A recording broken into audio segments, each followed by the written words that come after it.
Welcome to East Shade Magazine. This is Editor-in-Chief David Jordan Jr. And today I am talking with Captain Christopher Saffold. Captain Saffold is a 20-year veteran of the United States Navy, and he's also a pilot, and he's flown commercially and in the Navy for 15 years. Captain Saffold, how are you doing today? Good afternoon, David. I'm doing well. How are you? Doing great. We appreciate your time, and we're glad to talk to you today. You're an international pilot. You've represented the United States as a pilot in the United States Navy. You're currently a pilot for United Airlines. How did you develop an interest in becoming a pilot? Was it something that has always been of interest to you, or was there a particular instance or person that inspired you to becoming a pilot? It's a great question, David. There was a combination of things. Just starting from my early history, I've always wanted to be a pilot since I was about 7 years old. And the initial interest came from just growing up in South Memphis. We lived across the street from the airport, and my dad would take me to the airport, and he'd sit me on top of his van, and I'd watch the aircraft land and take off. And so I was just fascinated by airplanes at that point. And so my later years, I would go to the air shows here out in Millington Naval Air Station, and I would play with model airplanes and simulators and things of that nature. But then in high school, I met my mentor, retired Lieutenant Commander Drew Brown, who also flew for Federal Express. So he was a retired Navy pilot, and so I met him because he gave a real big presentation in my high school, and I just had to meet him and let him know that's what I wanted to do.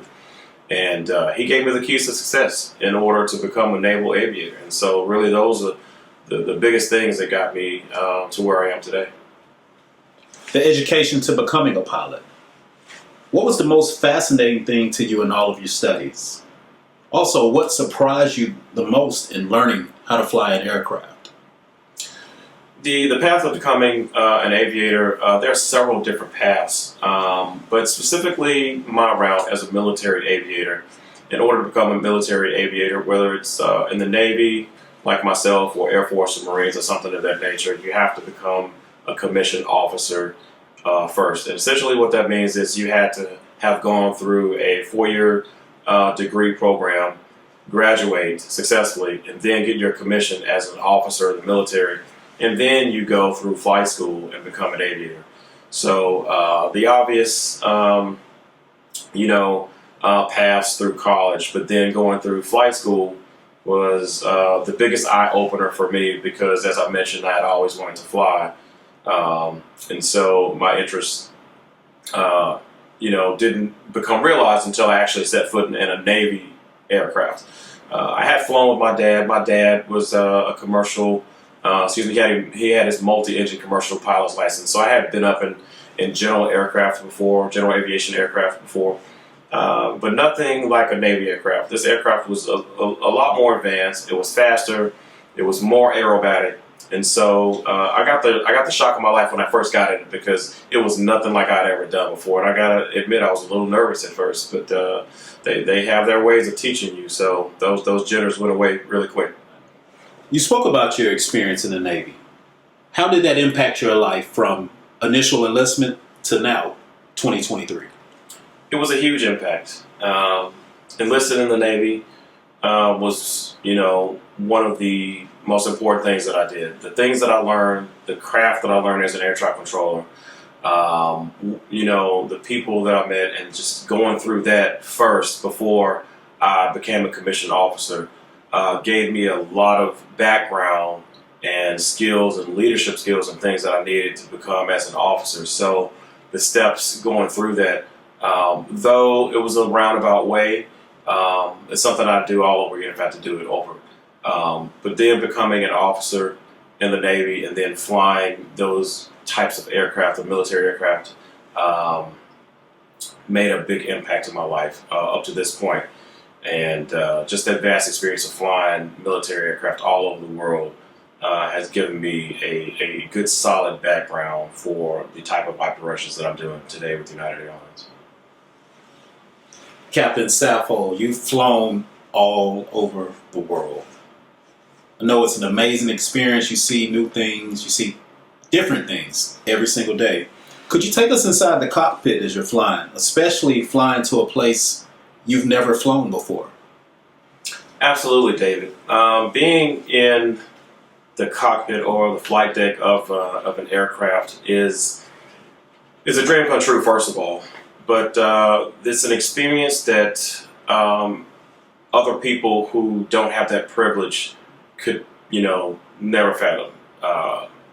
Being in control of a very complex piece of machinery and having the skill set to employ that aircraft in all types of scenarios and all types of different places, weather around the world is amazing.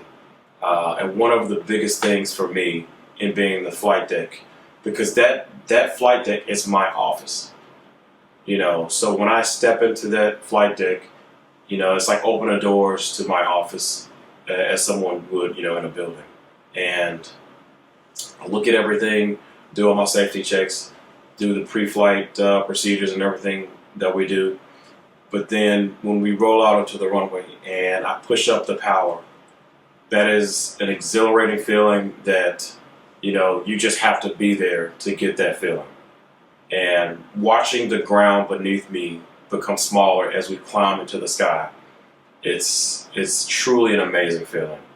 And the views are just extremely mesmerizing. Seeing God's creation from 35,000 feet and seeing the man-made structures from 35,000 feet is absolutely beautiful. And even if I've seen it 1,000 times before, or if I've seen it for the first time, it's something that, is very eye-opening, that I truly, truly love and, am blessed and realize that I'm blessed, for being able to be here.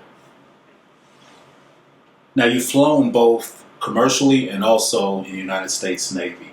What has been the biggest difference for you in flying in both of those different fields of aviation? Well, I can state the obvious. The obvious difference would be I am now flying passengers. I did have passengers in my tenure in the Navy. I flew cargo aircraft, so we had passengers and mostly cargo, and I flew the P-3 Orion. And so we didn't necessarily have passengers, but there were other people on board, our systems operators and other Navy personnel. So the biggest difference is flying passengers. And when you're flying passengers for a, commercial airline, the rules and regulations, contract things, everything is different from how the military operates. And the military does things completely their way. There are some similarities in the rules and regulations between the two, but there are some vast differences on the commercial side. And so doing that was something that I'd always wanted to do. However, it's learning something different. When you're flying people, everything that comes with that is a big learning experience. And commanding that type of aircraft, you take your skills. I took my skills from what I had in the military, but now it's different. And things like flying into some of the world's busiest airports. In military aviation, we don't fly into a lot of the world's busiest airports, such as Atlanta Hartsfield or George Bush in Houston and Chicago. When flying into these airports, it's a game. It's time for the big leagues, and flying in and out of these airports is very busy, and things can happen very fast. And military aviators, they're the best in the world at what they do. But here on the commercial side, it's no joke here as well. So the biggest difference is of those types of things. Definitely. Being a black pilot, as the black pilots in the world before you, you're a trailblazer. How often do you think about the impact you have on the world and how you inspire black youth to want to fly planes and pursue a career in aviation? Honestly, I think about that every time I put my uniform on.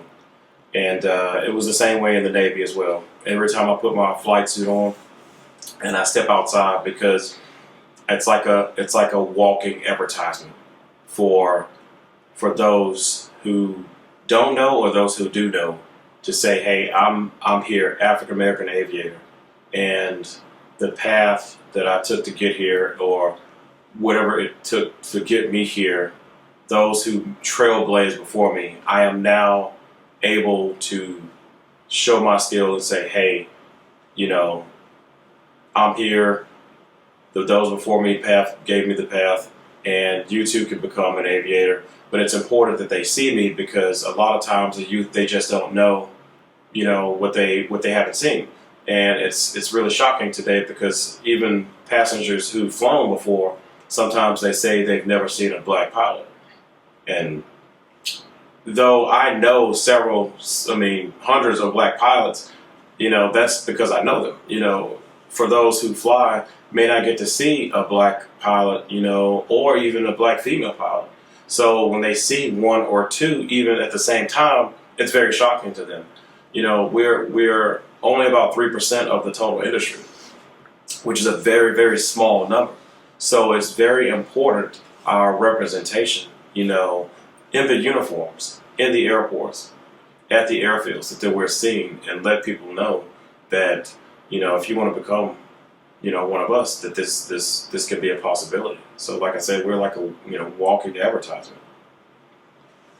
Now, your journey from flying in the Navy to flying commercial, I know that you've encountered many different types of people, experiences, and everything. But we'd like to know, what has been the most humbling moment or moments that you've encountered? The most humbling moments, I can recall two specifically. So becoming a naval aviator was one of the hardest things that I had ever done. High school, air traffic control school, college, nothing really compared to the literal blood, sweat, and tears that I endured to receive my coveted, you know, wings of gold from the Navy. So that day that I received those wings, that graduation was a testament to hard work, to faith, to family and friends, and all those who believed in me, and all those who helped me get to that point to realize my dream. And you know, it was just, the sky was the limit from there. And so the second moment was after I retired from the Navy, and was going through my process to try to become a commercial airline pilot. The day that I received the job offer from United Airlines was that second moment. That same feeling that I received when I got my wings of gold from the Navy was that same feeling that I got when I got that job offer from United Airlines, because to me, that was the moment that I had dreamed about years ago. You know, even, you know, beyond the point of flying for the Navy, you know, it gets better, you know, to this point, because that's what a lot of military aviators strive to do to get to this point. And so when you get there, it's a very humbling moment as well. And with your wisdom and experiences as a pilot, on both sides of the spectrum, from the military side to commercial side, how would you advise youth that have an interest or a passion for flying in aviation to pursue that passion? Sure, David. So the biggest thing is education. Education, education, education, all day. I guess one of the biggest misconceptions is that you have to be a whiz in mathematics. You don't have to be a whiz in mathematics, but you have to have, you know, the basic mathematic skills and the certain areas, you know, like algebra, some geometry, some physics, and, you know, things like that. And also your speaking skills, so English and mathematics skills in general. Anybody can become a pilot, you know, if you have the skills that it takes. So education with that. Attitude is huge. I really can't leave out the attitude, because this is a career that will humble you in the flash of an eye. So your attitude has to be in the right direction in order for you to go through this entire process, because there will be days. There will be hard days. And so how you keep your head up and keep moving forward is important. And so I tell kids every day, the education is key.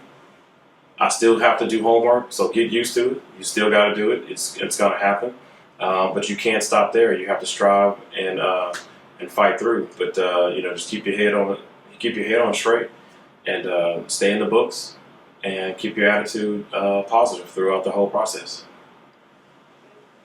Captain Saffold, we really appreciate you taking time out of your schedule to tell us about your life and your journey through the world of aviation.